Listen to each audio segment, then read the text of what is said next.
page 9, Dwayne Davis, C377407. He's present in custody with Mr. Cano as well as Mr. Arroyo at this point. We do have Mr. Bilal as well as Mr. DiGiacomo appearing for the state.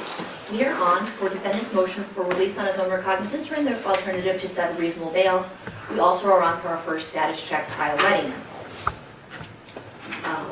First of all, let's address the status check trial readiness real quick. I hesitate to ask, but how are we going on discovery? We got a substantial amount, videos, statements, reports. We've been going through that. We haven't met yet. I would like to meet, do a file review, make sure we do have everything. But just to be honest with the court, June is ambitious. I'm not ready to say that we won't be ready for June. With the amount of stuff and what's left, I just want to let the court know that it's going to take a lot to be ready by June. Understood. Mr. DiGiacomo, where are we at with discovery? I don't know that I have any cases that are quite this discovery, have this much discovery over this many years, over this many detectives, etc. The original discovery, what we had at the time of indictment, has been supplied to the SPD, and I believe it was complete. Since that time, we've actually gotten quite a bit. In fact, the number of the exhibits attached to our opposition came in shortly after our receipt, so there is additional discovery to provide them, and I also anticipate that there will be even more discovery acquired between now and June. Okay, so I think it's safe to say we're working on it. Correct. All right, we'll do another status check, maybe 45 days. Does that work for the parties regarding trial readiness? Okay, that date will be? That's February 20th at 9 a.m. All right, now that that's been dealt with, let's move on to the defendant's motion for release of his own recognizance or an alternative to set reasonable bail. Mr. Arroyo, it is your motion. I did read your written motion as well as your reply. Anything you wanted to add or anything you want to highlight at this time? Yeah, sure. I'm not going to rehash everything in it, but there's some things I did want to highlight for the court. Of course. I know this court's got two separate decisions to make, whether or not Dwayne should be denied bail outright. If he is granted bail, is that a monetary bail or is there something least restrictive, such as electronic monitoring, house arrest? Today we are asking Your Honor to release Dwayne on house arrest on electronic monitoring. As we said in our motion, he's not a danger to the community, he's not a flight risk. And I think the overwhelming thing, the question that's looming out there is, if Dwayne is so dangerous, if this case is so overwhelming, his guilt is so overwhelming, what's been happening for 15 years? Why did we wait 15 years to make the arrest? The state has attached his 2009 statement to Metro. They attached the proffer to this court. They've been taking the position that he has no immunity, that they can use the statements against him. If that is their position, then why wasn't he arrested in 2009? At the earliest, I mean, we know that he spoke to Metro. And I don't think the state has said that the proffer is admissible yet. I don't think that we've crossed that bridge. Yeah. But any additional statements, I believe, have been tendered to this court and I believe could be properly considered. Yeah, Is that well, I accurate? think Mr. Wall is going to address the proof of presumption is great, and we'll address both the 2008 and the 2009 statements, as well as the reasons for why he wasn't arrested after making that statement in 2009. Okay, sounds good. I'll let you guys do that at some point. I'll go back to you, Mr. Arroyo. I apologize for interrupting. But, I mean, they did tell the grand jury that he did give a proffer in 2008. They told the grand jury about that.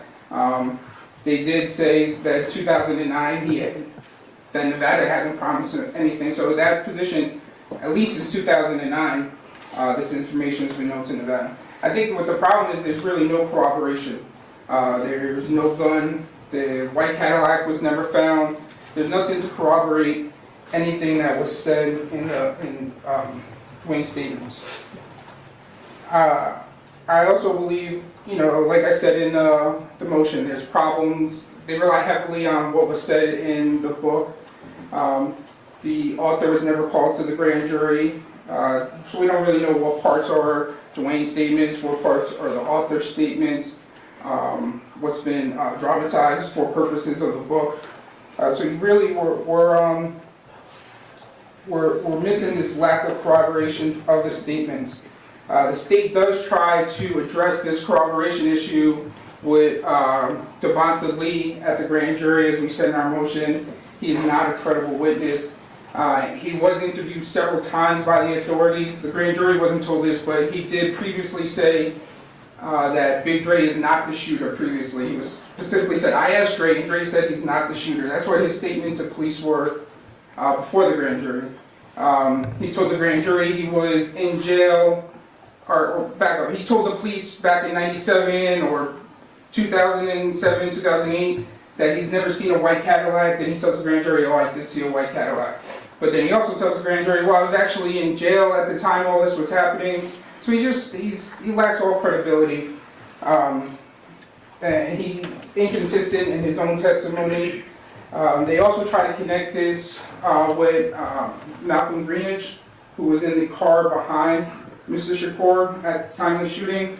And they say, well, Devonta Lee's allegations that Big Dre is the shooter is corroborated by Malcolm Greenidge's testimony at the grand jury.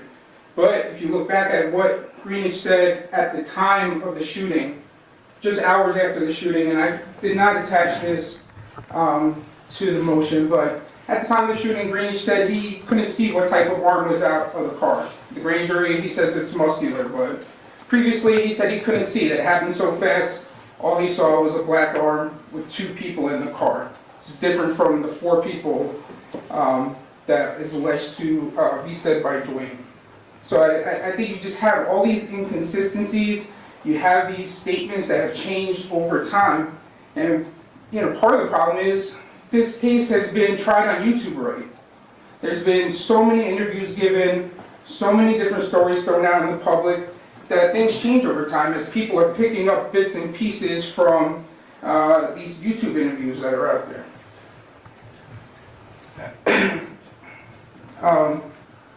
I think this whole YouTube narrative plays a part in this.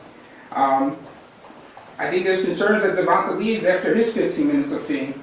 I did attach a link to a Vlad TV interview where the interviewer, Vlad, says, hey, Devonta Lee, I've been in talks with him. He's going to come on. He says, I actually talked to him way before I talked to Dwayne. But who's going to pay Devonta Lee for an interview that he's just saying the same thing that everybody else is saying? So now he's coming up with this counter narrative years after the fact, but when this actually happened, he's saying he doesn't know anything. One of the biggest issues also is, Suge Knight. The grand jury never hears from Suge Knight. I know the state says, hey, it's no secret, Suge won't cooperate, but there's been no attempts to get him here. He's incarcerated in jail. He has no choice. They could have forced it or compelled his appearance here at the grand jury. And I think that the statement by that he's never cooperated, I don't think that's accurate. He does give a statement after the fact. In 1996, he gives a 30-page statement to Metro. He just says he didn't see what happened. So, this doesn't corroborate, it doesn't match up with what Dwayne's saying, or alleged to have said in the book. The book says, hey, we pulled up and me and Suge, we locked eyes in this really dramatic, intense moment. And Suge's saying, no, I didn't see what happened. All right, if this was true, if this corroborated, Suge and Dwayne know each other since Pop Warner days. He's gonna know if Dwayne's in that car. They should have heard from him. And he did give a statement. He has cooperated with Metro before. If this court is going to, find some of these statements that are credible and you are going to consider them, the statements don't support that Dwayne actually ordered the shooting. The shooting, the book and some of the interviews talk about they were going to meet up with Shakur to get the rematch, the one-on-one. And Anderson was jumped at the MGM. There was multiple members of Shakur's entourage, and it was just Anderson alone. Right? So the book and some of these interviews talk about we were looking to go get the rematch, the one-on-one fight. They said when they pulled up along the car, it appeared that Shakur was reaching for a weapon. And the state says that no weapon was actually found. But in Nevada, you don't need to actually, find a weapon. There doesn't actually need to pull a weapon. Appearance is enough for self-defense. If they appeared that he was in danger. But I think here it's not far-fetched to think that Shakur had a gun. I mean, he was on parole, or he was on bail pending appeal. He's a convicted felon, sexual assault. He shot 2 off-duty cops. This was well publicized. He was just involved in jumping Mr. Anderson in the MGM while out on bail on one of the most crowded nights at the MGM.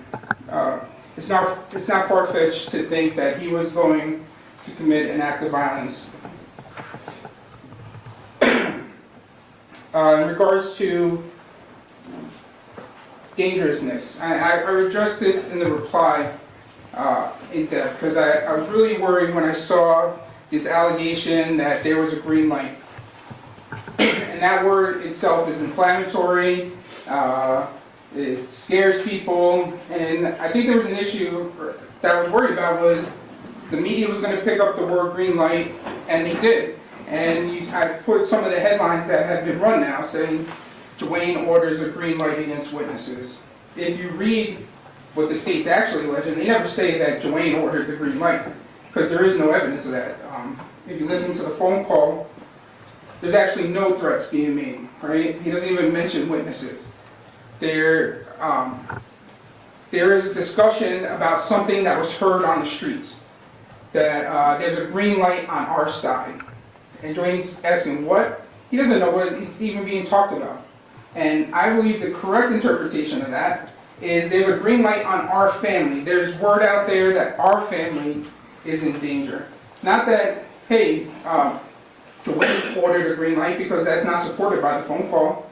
I know the state has listened to every single call he's made since he's been in custody. If there was a green light order, it would have been submitted. He doesn't mention witnesses, let alone threaten any witnesses during the phone call in question. There was also allegations that Devonta Lee was moved because of this green light. I don't see any support for that, that he was moved because of this. As we say, it's pretty clear he's working with the FBI, that he's a federal informant that testified in one of the biggest cases, the most highly publicized cases. So it's not a surprise that the feds would step in and move him on that. But there's absolutely no threats from Mr. Davis towards Devonta Lee. As we said, Lee is younger, he's a violent gang member. If anything, it's Davis and his family that should be worried about Mr. Lee. There was also an email addressing another witness where they said that I was going to give a statement to Mr. Davis's son, and that once the public knew about that statement, the witness was done. As I said in my reply, we're talking about YouTube.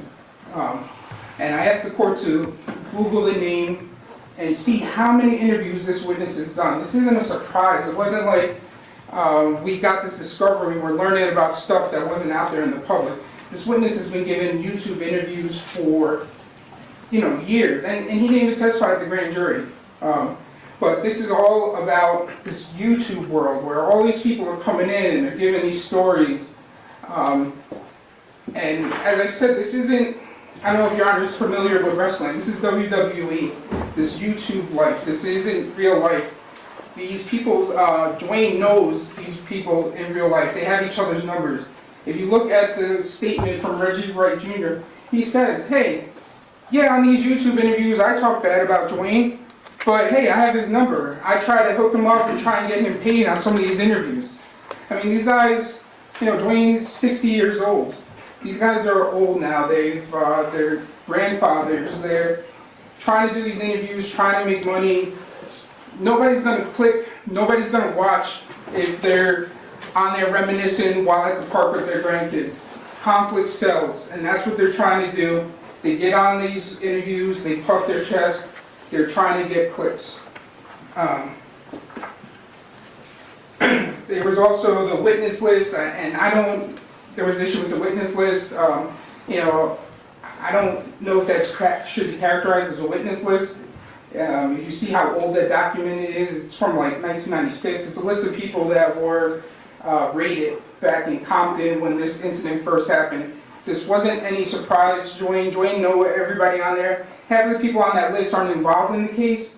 Half the lists are dead, or half Dwayne knows already. So this wasn't, I mean, the list makes it to his son, right? We don't know how it got there. There's an allegation that maybe his prior attorney gave it to him, which seems likely since it has the attorney's phone number on it. And, Not his attorney. well, the person that was going to be his attorney before conflict was found. All right? But this isn't rare. I mean, all of our defendants want their families to have their discovery. There was no threats actually made. There's nothing on here where they just said, hey, go find these witnesses. Like I said, none of them are even, I mean, none of them were called to the grand jury. The majority of them aren't even involved in the case. This is a list from 1996, people that were raided in connection with the investigation back then. I listed out his medical conditions.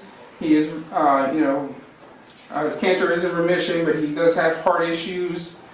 He's not getting proper treatment, proper diet, proper exercise, Your Honor. He is a father, a grandfather. He has support of his family here today. He had more people here last week, but this was continued on my request. But he had a lot of family in from California last week. He does have support. He made an oath. He did give that interview with federal authorities in 2008. He made an oath to walk away from the life. If you listen to that tape that was provided, he says, I'm retiring. I never thought I'd say this. I'm retiring. I'm giving up this lifestyle. Doesn't he sustain a parole violation in like 2016, 2015? The state puts that in their opposition. I don't have an indication that he went to prison in 2015, 2016. I know that was around the time he was having surgery for his cancer.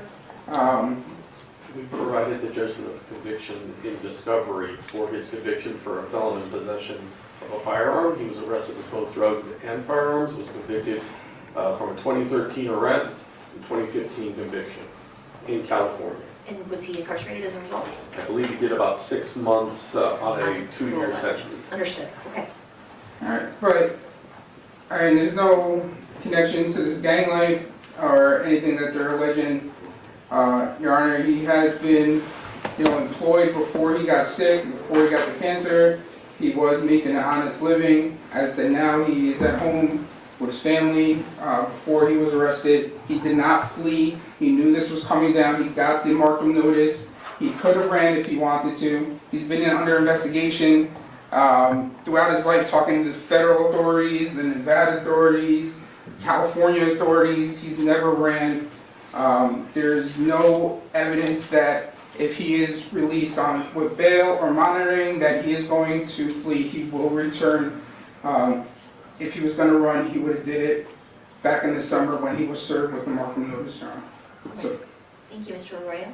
I understand your request. State, I'm going to turn to you to address the issues that were brought up, including the lack of corroboration and the fact that, if we're taking his statements at face value, they include some sort of baked-in lesser charge. Yes, Your Honor, just so the court's aware, I was planning on handling the primary argument, and then Mr. Giacomo is going to deal with the supplement that we filed regarding the dangerousness and the clean life. That's okay with the court. So you're going to address if there's proof evident, presumption positive, as well as with the majority of the factors. Mr. Giacomo is going to address bail factor 6 or 7. Right, yes. Okay, That's understood. okay. Your Honor, in listening to defense counsel's argument, one of the things he said is there are all these inconsistencies, but there is one constant, that Mr. Davis has consistently admitted to being the architect of the murder of Tupac Shakur. The state's position is that the proof is evident and the presumption is great.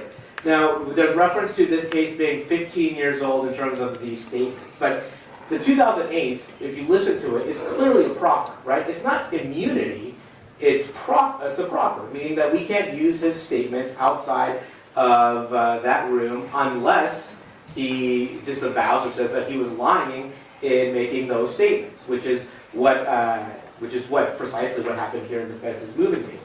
But in 2008, we certainly couldn't have filed charges based on the 2008 statement. In the 2009 statement, we were unclear, in perfect candor of the court, of the circumstances surrounding that statement. Frankly, until Mr. Giacomo alluded to the fact that we're getting more information now, even post-indictment, we got more information regarding the circumstances surrounding that statement only in the last few months. Clearly in the statement it says that you're not being promised anything. However, there are, in an abundance of caution, we could not proceed just based on that. And as the court should know, we didn't even submit that to the grand jury. We didn't submit that statement to the grand jury because we just had some concerns that I think have been alleviated since then, but there were some concerns. So there's no immunity. There's this notion in defense counsel's moving papers that this is all for entertainment, and I think if you listen to the 2008, 2009 statement, you clearly hear that this is not for entertainment. I don't think that's true. So this court asked me about corroboration. Well, the first thing is that in any instance where we've had somebody confess to a murder, you usually don't have to corroborate with great detail their confession. But there is corroboration here. First, the whole setting. Mr. Davis was the leader of the Southside Compton Crips. Well, that's corroborated by Mr. Davis makes that statement. Detective Ladd, who was a patrol officer and then a gang detective in Compton from 1983 to 2000, corroborates that as well. Mr. Lee, who was a member of Mr. Davis's gang, corroborates that as well. Even Mr. Wright Jr. talks about Mr. Davis being a shot caller in that gang, or high-ranking member in that gang. Well, and trying to connect to the event. Well, Orlando Anderson was also a member of that gang. That's been corroborated multiple times. Orlando Anderson is the nephew of Mr. Davis. Corroborated, undisputed. Okay, so you have the fight that occurs at MGM, corroborated, undisputed, right? I mean, it's actually on video. So then you have Mr. Davis saying, leading this group of people in a white Cadillac. Mr. Lee says he does see them in a white Cadillac shortly after the murder occurs, right? They see Terrence Brown in a white Cadillac shortly after. You have DeAndre Smith's statement about being in the Cadillac for the murder of Mr. Shakur. And you have Malcolm Greenridge's statement saying, I saw the white Cadillac go up to the vehicle. I saw a large arm come out of the vehicle and shoot at and into Mr. Knight's and Mr. Shakur's vehicle. And, Your Honor, like, if taken at Mr. Davis's statement at face value, that would be enough. I think the state would submit for proof of evidence of the crime. But taking the connective tissue you have from Detective Ladd, from Malcolm Greenridge, from Mr. Lee, from we had one of the females who were out there in the street when this occurred. And part of Mr. Davis' statement is, yeah, there was these females, that's how we knew where Mr. Shakur was. There was these females yelling at the car, Tupac, Tupac. Well, what do we have? We actually brought one of those females saying, yeah, we were talking at that car during this time. I think part of the struggle with this case, I think to wrap your head around it is, the question is why would Mr. Davis admit to this in public, right? Multiple reasons it could be. He could have been under the false understanding that he was given immunity. But that doesn't immunize himself in and of itself. But he also gives an explanation in one of the trailers, I guess, for the Death Row Chronicles, one of the interviews he did. And it's addressed a little bit by defense counsel, which is, I have cancer. I have nothing left to lose. Because he was given a serious diagnosis of cancer back in 2017. And he says, I want to set the record straight. When they talk about the book, about we can't prove what he wrote versus what the authors wrote, but again, we just refer back to Mr. Davis's own statement on video where he says, while holding the book, this is the truth. I was the only person that was there. This is the truth. It is stamped, homeboy. Those are his words, not mine. And so he's saying, I am endorsing and I am saying and I am validating everything that's in here. The problem for defense is that their defense is our client's a liar. That's the defense. Our client is a liar. He lied to police in 2008. He lied to the police in 2009. He lied to the Death Row Chronicles in 2007. He lied in his book in 2008. He lied in his YouTube interviews from 2019 to 2022. And Mr. Arroyo says this is not real life, and I take issue with that. To the family of Mr. Shakur, this is very much real life. This is very much real life. So I do take issue with that. And Your Honor, there's something that's very disturbing. It's like this kind of character assassination of the victim in this case. In the reply brief, it says Mr. Shakur was a violent person. Certainly, he got into a fist fight. He and some other guys jumped on a guy for 20 seconds. That doesn't come with a death penalty. They also reference his sexual assault, failing to acknowledge that he was acquitted of the sexual assault counts. And I think we have to be a little more precise when we're talking about the convictions, just as we would be with Mr. Davis. Certainly more precise when we're talking about the convictions of Mr. Shakur. And the other thing I'd ask is, what relevance does that have? It certainly doesn't factor into a Daniels analysis in terms of self-defense. It's just there to impugn the character of somebody who is no longer here. Lastly, Your Honor, I want to talk about Mr. Lee, because Mr. Lee does corroborate some of the stuff that's done in this case. And they say Mr. Lee is looking for his 15 minutes of fame. Well, I think it's a mischaracterization of what that YouTube video says. I think the YouTube video, the person who runs that channel says that, hey, I'm trying to reach out to him, I'm trying to get him to come on. He hasn't gone on. He hasn't gone on. But more importantly, the person who tells the police that Mr. Lee has information about this murder, in 1996, Mr. Lee says, no, I don't know anything about it. Who redirects the police to Mr. Lee after the decade has gone by? It is Mr. Davis in his interview when he's giving his proffer. He says, you know who knows about this? When he's talking about some of the elements of the murder? Dirt Rock. That's Mr. Davis who says that to the police. So Mr. Davis is the one turning the attention to Mr. Lee. It's not Mr. Lee that had come forward. It was Mr. Davis that said, hey, he has information. He can corroborate my story. And he did. And lastly, Your Honor, and then I'll, for Mr. Giacomo, is this notion that somehow this could be self-defense. Mr. Davis says, I got a firearm from Eric Martin for the express purpose of shooting Mr. Shakur. We drove to Club 662 for the express purpose of a violent confrontation. And what Mr. Davis says is, look, if it didn't go the right way, it would have been St. Valentine's Day Massacre there. And what is that referring to? Obviously, a gang murder in Chicago where 7 gang members were killed by a rival gang. So that was the mentality. And then, when he is driving one way on Flamingo and Mr. Shakur's party is driving the other way, it is he, in every iteration of his story, says, we made a U-turn to go after them. And what are we to believe the purpose of that U-turn was? Was it a Yalta-like peace conference? Absolutely not. They have the firearm provided by Mr. Davis to the shooter, and what happens? The logical thing happens. What's Mr. Shakur doing during this time? What's Mr. Knight doing during this time? Indisputably, and according to Mr. Greenidge and to the females that they were talking to, they were going to the club to perform and to party. They were not the ones seeking the violent confrontation at this point. There was one person who forced a lethal confrontation, and that is Mr. Davis. Self-defense is not available to him under these facts. I think I addressed most of your concerns. If there's anything else in particular, I'm happy to do it. And then Mr. DiGiacomo is going to talk about the business. Go ahead. And Judge, when I listen to Mr. Arroyo here, it's a discussion about there's no threat to these individuals because they've all been on YouTube telling this story.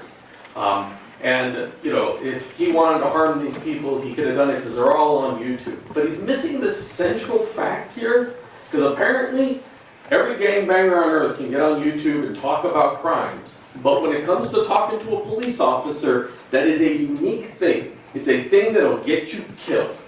And so why did I give you the exhibits? And one of which I provided a disc to your clerk today of Exhibit 8. I'd asked to have that filed under seal. And I'm somewhat disappointed with Mr. Arroyo for publicly naming this particular witness. I'm going to talk about him as a high-level Maad Pai group member. And here's why. when you look at the three facts we put in front of the court, which is that Mr. Westbrook, I will say it was probably both unethical and ridiculously dangerous to provide a list of 39 people and tell Mr. Davis that these are people that have provided information to the police about this situation. Mr. Davis then has a conversation with his son, and his son requests that list from Mr. Davis, and he says, well, I can get it to you, or maybe Mr. Westbrook can get it to you. I don't believe from the nature of that picture that Mr. Westbrook provided it to Dwayne Davis Jr. I believe because of the way you see the folds in the paper that Mr. Davis mailed that list to his son. What was the purpose of mailing that list of 39 gang members who allegedly provided information to the police about this homicide? Then you have the phone call. And I agree with Mr. Arroyo. Mr. Davis, I'm not the newspaper, I'm not the media, and God knows if I were writing the stories, I'd get it correct. I never alleged that Mr. Davis issued a green light. What happens is, there's a discussion, and Detective Mogg's here. You can have Mr. Mogg put under oath and talk about the number of times they discussed this list and that these people are people that have provided information to the police. And then there's a phone call in which Mr. Dwayne Davis Jr. tells his father, hey, I got some news for you, that there is a guy, and there's some confusion on Mr. Davis's part about, he's put out a green light, which in Mr. Davis's own words means an order to kill on our side. I took that statement to mean that anybody on that list who was a Southside Crip was in risk of being killed. They take it as, oh, no, they're going to kill a bunch of Southside Crip people. They put a green light, the mob put a green light on us. Well, if that's true, then why is Mr. Davis's reaction during that phone call so excited and happy about the fact that there's been a green light issued and that we were born in war and this is war and all those other things? Why is he so excited about that if him and his family members are about to be killed?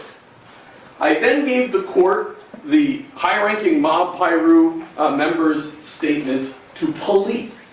Yes, all these people have been on YouTube and none of them are at risk of any danger because everybody apparently could be on YouTube. But nobody knew that this member had spoken to Detective Mogg. More importantly, he brings a crucial piece of corroboration that nobody knew, which is that he is at 662. He sees the white Cadillac, and that he knew that Southside was present at 662 prior to the homicide of Tupac Shakur. Meaning he's a critical piece of corroboration. And why is that important? Yes, everybody has said this in social media from 2017 on.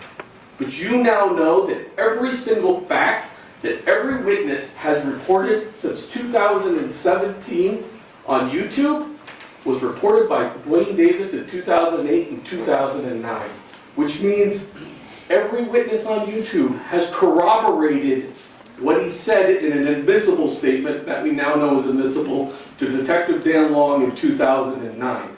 And why those witnesses are so important is because there is no defense at this point to this particular crime based upon the statements he's made in 2017 and in 2009, because it's not until 2011 that Kading publishes his book and puts all this information out there. And thus, Judge, why is this important? Well, when you hear what this high-ranking member, they find out there's a statement to Mogg, and they're going to put it on the street.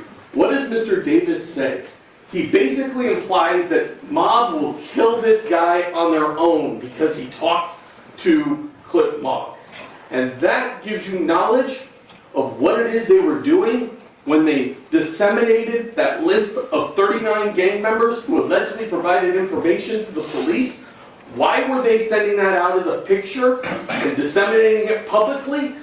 It's because he knew he doesn't have to issue the green light. He knows what the culture is because he was born in it, he grew up in it, and I dispute he ever left it. You listen to those calls and you know that he is a gang member to the core, that he has their mores, their values, and he presents a clear and dangerous threat to our community.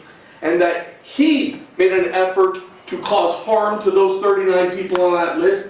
He is making efforts to cause harm to the high-ranking Mob Piru gang member. He doesn't need to issue an order. He just needs to prove to the world that they talked to the police, and every one of them is at risk of death, which is why the federal government came in and provided money to Mr. Lee so that he could move his location. I would suggest to the court that not only is the proof is evident, the presumptions are great, but that he presents a very, very high danger to the community, and thus he must stay in custody. Thank you, Mr. DiGiacomo. Mr. Arroyo, I'll give you a final word as it was your motion. Mr. DiGiacomo is taking a huge leap here about these phone calls. All right. First of all, the high-level ranking Piru has given multiple YouTube interviews from 4 years ago up to a couple of days ago. That's why I asked your court to review it. Nothing he says in that statement hasn't been said on YouTube for the whole world to see. All right, this is a person that says he's a former gang member. There's nothing in that statement that's not been said out in the public forum. That the statement about seeing that they say now corroborates a huge fact in this case about seeing Dwayne at the 662 Club. In one interview on YouTube, he says, "Oh, I saw him," and in the next interview, he says, "I never said I saw him." So he's even inconsistent on his own YouTube statements. And this is not a hidden witness that we had no idea who this guy was. Just Google him. See how many times he comes up on this. All right, we're not exposing some high-level secret government witness. He's out there giving a press tour every day, trying to make a couple of bucks on this case. Just like everybody else in this case, trying to make a couple of bucks on this case. If we're going to talk about putting people in danger, let's talk about this green light call. All right. The allegation is that Mr. Davis's son says, "Hey, I heard something on the street from a guy named B. Brew." Right? That B. Brew is saying it's on. It's a green light on our side. I don't need to pull in a gang expert in to know that B. Brew is a Mob Piru blood nickname. It's not a Crip nickname. So now by putting that in the pleadings, now every blood gang member in California knows that it's Mr. Davis's son that's putting out this information.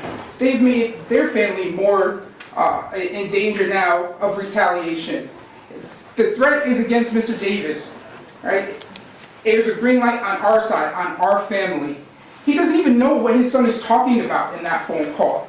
He's not making any threats. He's not saying, "Oh yeah, good, make sure that gets carried out." He's saying, "What? What are you talking about? Huh?" He can't even really hear what's being said. And I hope the court has listened to that phone call, because I think the way that Mr. I've Giannaco. listened to so many of your client's words. I can repeat his the way that he speaks, because I've been provided 20 hours worth of recordings and everything. So I'm very familiar with it, and I've heard everything that was provided to me. The way that Mr. DiGiacomo characterizes it, I think, is unfair and inaccurate. He's taking a huge jump and taking liberties with what is actually there to support these allegations. Understood. I just want to say, who put this information out in the public? It wasn't Dwayne. It was Detective Kading in 2011. He put all these people's names out there in the public. This was never about finding the truth. Detective Kading was out there to make a buck on this story. Like I said, this is the problem with this case. Is everybody's out there putting this information out into the public since 2011, and it was a cop that put this information out into the public first. Devonta Lee was working with the feds prior to them bringing Dwayne in. He was part of the crew that gave information on Dwayne in that 2008 proffer. They talk about him and other members, and that is why Dwayne was first brought into this. I just think here some of these things that were said, and like I said, this goes back to corroboration, the believability. They talk about this massacre that's going to take place at the 662 Club. I mean, it's just incredulous to believe that Mr. Davis and 4 guys go with 1 gun to a club 662 full of Mob Piru members, and armed security and metros there, and that the four of them with one gun is going to take out a whole army of people. And this is why I said that these statements are unbelievable. They're puffery, they're dramatized, they were set a certain way to sell books, to sell clicks on YouTube. There is no corroboration. Statements that Lee says about DeAndre Smith, we believe, are inadmissible. Like I said, the first they're inconsistent that, nobody says he was a shooter and then he is the shooter, but at trial we believe it will be inadmissible. Like I said, he wasn't doing it, it wasn't a statement against interest, he's actually bragging. And that's what Detective Hayden says, is actually all these people are bragging, trying to get their stripes. So this is actually a statement, I guess, in his interest, but we believe it'll be inadmissible at trial, and it is not credible. Like I said, there is no corroboration. There are serious problems with the case. Even if you take the words at face value, there's still an issue whether or not this rises to the level of first degree. Mr. Shakur, I'm not trying to discredit Mr. Shakur's legacy, name, or anything, but his history is relevant to a self-defense claim if we go to trial on that issue. All right, what is known about him? What his violent history? It's very public, his violent history. What was known at the time? He's in rap songs bragging about being a mob Pyro Blood member. He's going to kill all his rivals. I mean, this is stuff that was known to public. It is relevant to a self-defense claim. I'm not trying to discredit his name in any way, but it is relevant for this court's consideration today, Your Honor. All right, thank you, Mr. Arroyo. Before I rule, I did want to compliment both sides on their excellent advocacy here on this case and their utter command of the complex facts that make up this case. First issue that's before me is whether there's proof evident presumption great to justify holding Mr. Davis here without bail. At this time, the court declines to find that, citing the age of the case as well as the lack of physical evidence. I'm not commenting on the strength of the state's case. What I'm saying is that this doesn't meet the exacting standards laid out by the Nevada Supreme Court in Sewell v. State, which bars the district court from relying on conjecture and inferences in denying bail. At that point, I do turn to the bail factors. And ultimately, I do find that very few of these will weigh in favor of release of your client, Mr. Arroyo. The length of residence, I do admit he has lived in Henderson since he finished that parole violation. This is a factor that does weigh for defendant. Status and history of employment is the second factor. His life appears to have been largely illegal employment. He made a living talking about his past life as a leader of the Southside Crips and ultimately the killing of Mr. Shakur in graphic detail. This is a factor that I find weighs in favor of the state. The relationship with his spouse and family, obviously I think that does weigh for the defense. He does have numerous jail calls that show he maintains these close relationships with his family.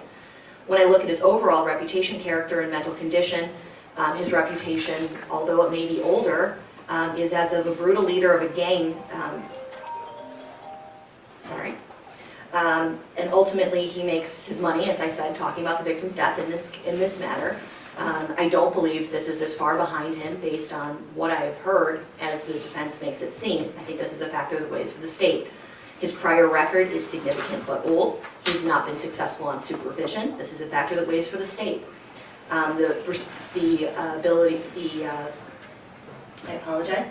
The identity of responsible members of the community who would vouch for the reliability of him. We do have a note from his neighbor attached. However, that note reveals that the neighbor doesn't know anything about him, and that's mainly the gist of the note, is that she didn't know that he had this background. Ultimately, this is a factor that weighs for the state. We don't have responsible people vouching for Mr. Davis's credibility and character. The nature of the offense, the probability of connection, and the likely sentence. Overall, I find the nature of the offense is obviously the most serious that we face in the criminal justice system. The likely sentence here is very high given the existing law at the time when this offense was committed. Probability of conviction, one of the biggest things in evaluating cases. Does the defendant give a statement? And yes, he gives many statements here that connect him to this crime, and so I think that's a factor that weighs for the state.